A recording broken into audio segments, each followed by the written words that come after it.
Lalu sahabat menjawab, hari yang suci di mana dosa-dosa dilipat gandakan oleh Allah Subhanahu wa taala.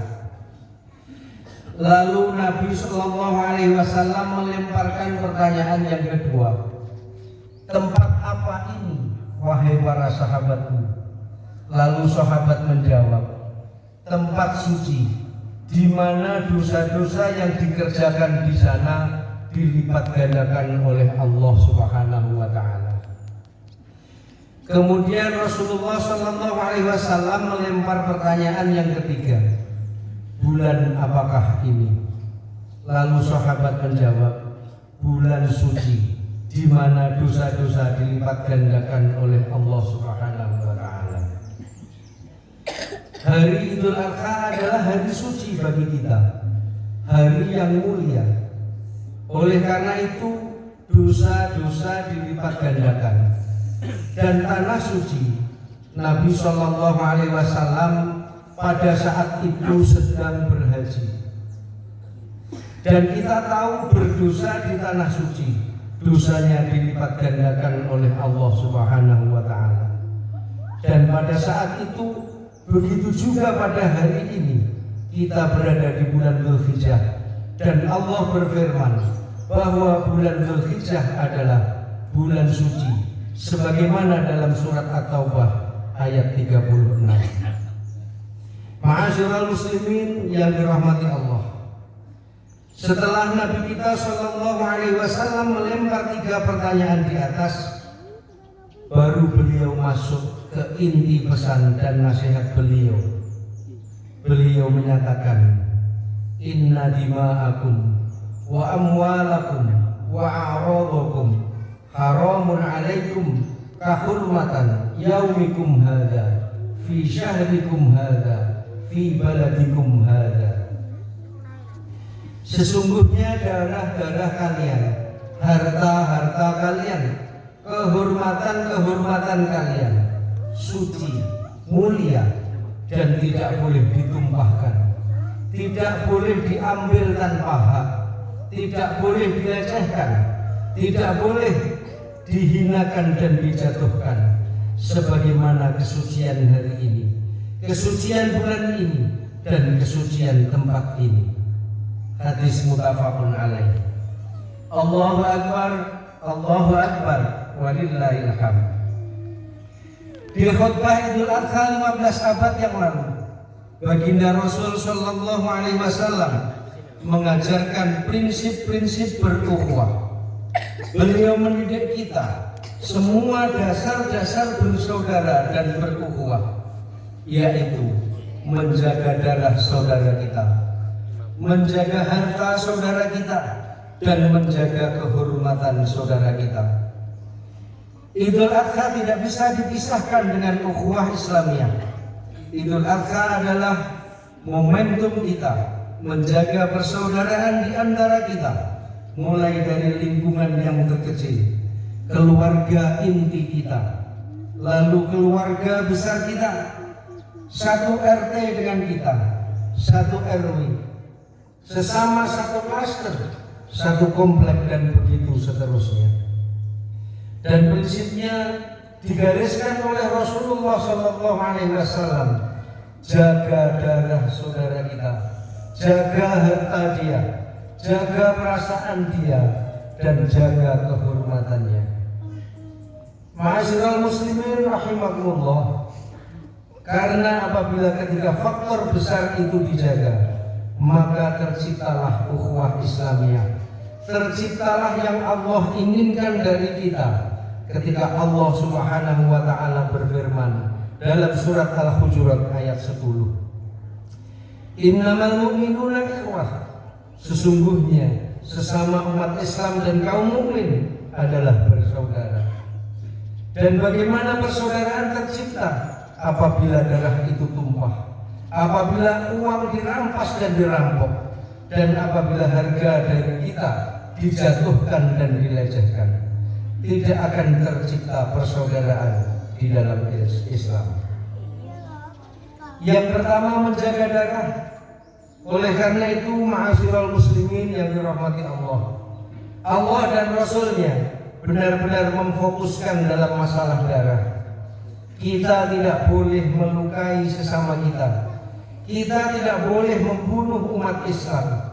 Jangankan umat Islam, orang non-muslim yang tidak memerangi kita dan mendapatkan jaminan keamanan dari pemerintah, itu tidak boleh kita sentuh.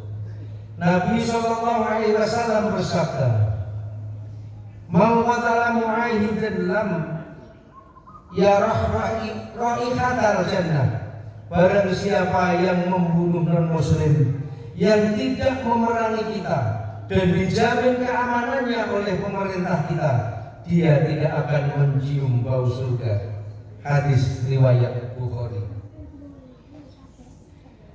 Itu non-muslim. Oleh karena itu tidak mungkin Islam selaras dengan terorisme. Islam tidak menghalalkan cara-cara seperti itu. Lalu bagaimana jika muslim yang meninggal, muslim yang terbunuh? Allah Subhanahu wa taala berfirman dalam surat An-Nisa ayat 93. "Wa may yaqtul mu'minan muta'ammidan."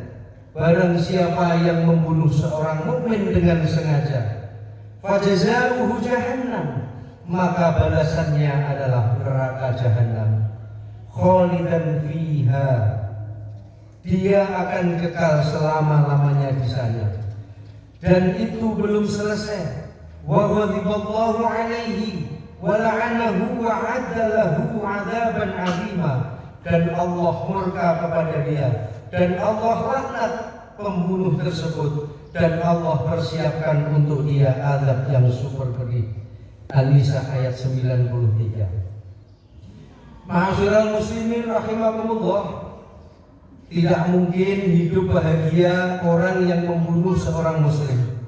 Walaupun penampilannya dia segar, walaupun penampilannya dia tenang, Allah yang jamin, Allah murka kepadanya dan Allah laknat dia. Mungkinkah seseorang bisa hidup tenang jika dia dilaknat oleh Allah? Ma'asyiral muslimin yang dirahmati Allah, maka kita harus menjaga darah saudara kita. Tidak boleh kita sentuh, tidak boleh kita lukai. Setetes darah yang jatuh dari tubuhnya karena pukulan kita, karena sikap kita, maka urusannya akan panjang sampai pada hari kiamat kelak. Allahu Akbar, Allahu Akbar, walillahil hamd. Lalu yang kedua, ma'asyiral muslimin, menjaga harta.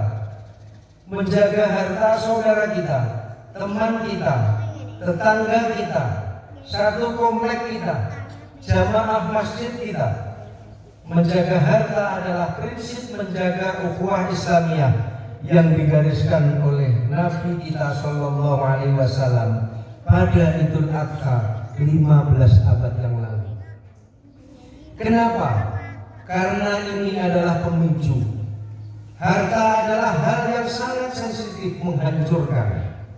Jangankan sesama warga komplek, ayah membunuh anaknya, anak membunuh orang tuanya gara-gara masalah harta. Oleh karena itu, masalah harta harus kita jaga kalau kita ingin menjaga ukhuwah Islamiyah. Ma'asyiral muslimin yang dirahmati Allah, siksa yang sangat pedih bagi orang yang mengambil harta orang lain. Sebagai contoh, Allah berfirman dalam surat An-Nisa ayat 10 yang menceritakan bagaimana orang-orang yang memakan harta anak yatim tanpa hak. Allah menyatakan sesungguhnya orang-orang yang memakan harta anak yatim secara zalim, sebenarnya mereka itu menelan api sepenuh perutnya dan mereka akan masuk ke dalam api yang menyala-nyala. Keponakannya mewarisi harta yang begitu banyak dari kakaknya, lalu dia kelola ambil harta keponakannya tersebut untuk kepentingan dia. Sesungguhnya yang dia makan itu adalah api ke dalam perutnya, dan ini baru muqaddimah. Dan di akhirat kelak dia akan dihempaskan ke dalam siksa api neraka. Hati-hatilah dalam masalah harta. Jangan sampai ada harta orang yang masuk ke dalam mulut kita, masuk ke dalam perut kita, walaupun berupa makanan-makanan yang memiliki cita rasa yang enak. Karena Rasulullah mengatakan, kullu lahmin nabata min suhtin fannaru aula bih. Setiap daging yang tumbuh dari harta yang haram, harta yang korup, harta hasil perampokan, pencurian, penggelapan, money laundering, maka neraka lebih pantas untuk dirinya. Hadis riwayat Ahmad dan At-Tirmidzi dinyatakan sahih oleh Al-Albani. Allahu Akbar, Allahu Akbar, walillahil hamd. Yang ketiga, menjaga kehormatan. Lalu prinsip yang dijelaskan oleh Nabi SAW yaitu kehormatan dan perasaan saudara kita harus kita jaga. Tidak boleh kita lecehkan. Nabi SAW bersabda, "Sibabul muslimi fusuqun wa qitaluhu kufrun." Mencela seorang muslim merupakan kefasikan dan memeranginya merupakan kekufuran. Hadis riwayat Bukhari Muslim. Mencela seorang muslim ialah dosa besar. Kita tidak boleh menghibah saudara kita, apalagi memfitnahnya. Kaum muslimin yang dirahmati oleh Allah, Allah menjelaskan konsep ini dalam surat Al-Hujurat ayat 12. Ya ayyuhalladzina amanu istanibu katsiran minadh-dhanni. Wahai orang-orang yang beriman, jauhilah prasangka. Yang menghancurkan hubungan itu adalah buruk sangka. Ketika sebuah divisi dalam sebuah lembaga sudah buruk sangka kepada seorang bendahara, maka akan pecah lembaga itu. Apabila suami sudah buruk sangka dengan istri, istri sudah buruk sangka dengan suami, kita buruk sangka dengan tetangga, tetangga buruk sangka dengan kita, baik masalah dunia maupun akhirat, maka akan hancur hubungan ukhuwah pada saat itu. Oleh karena itu Allah mengatakan, jauhi prasangka. Inna ba'dadh-dhanni itsmun, karena sebagian prasangka itu dosa. Wala tajassasu, jangan cari kesalahan saudara kita.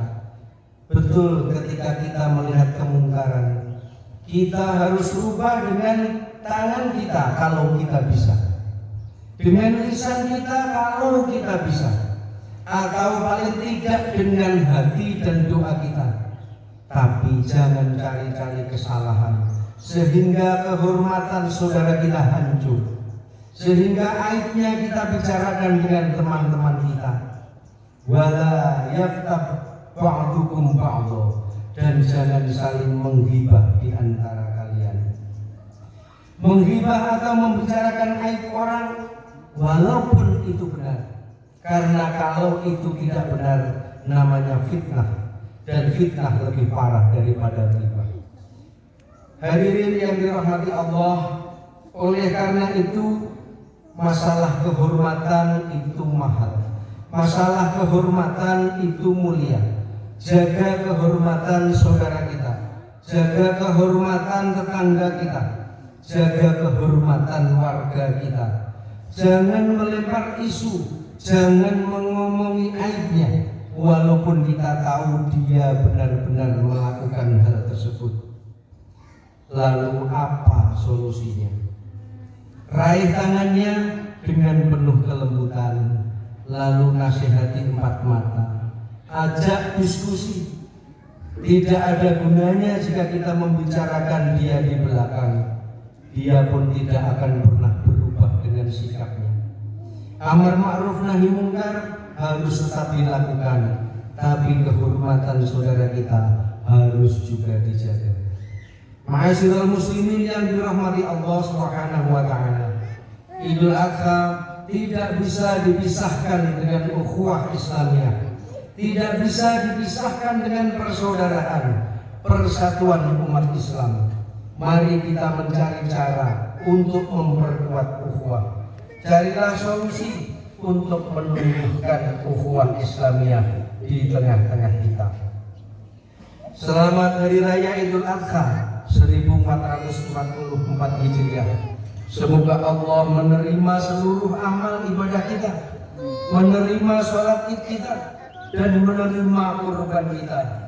Dan semoga Allah memberikan keluangan hati dan pikiran kita untuk mampu mengambil hikmah dari ibadah-ibadah kita.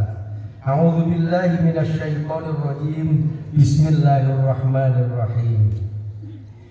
Innallaha wa malaikatahu yusholluna 'alan nabi ya ayyuhalladzina amanu shallu 'alaihi wa sallimu taslima. Allahumma ighfir lil mu'minina wal mu'minat wal muslimina wal muslimat al ahya'u minhum wal amwat.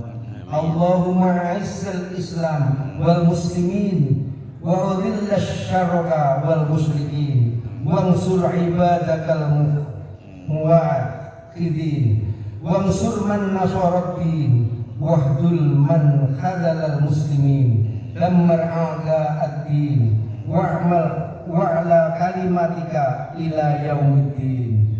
Rabbana zalamna anfusana fa in lam taghfir lana wa tarhamna lanakunanna minal khasirin. Rabbana hab lana min azwajina wa dhurriyyatina qurrata a'yun waj'alna lil muttaqina imama. Rabbana atina fid dunya hasanah wa fil akhirati hasanah wa qina adzabannar. Hasbiyallahu la ilaha illa huwa alaihi tawakkaltu wa huwa rabbul 'arsyil 'azim. Walhamdulillahi rabbil alamin. Wassalamualaikum warahmatullahi wabarakatuh. Waalaikumsalam warahmatullahi wabarakatuh. Li ala Muhammad ya Rabbi salli alaihi wasallim. Allahumma salli ala Muhammad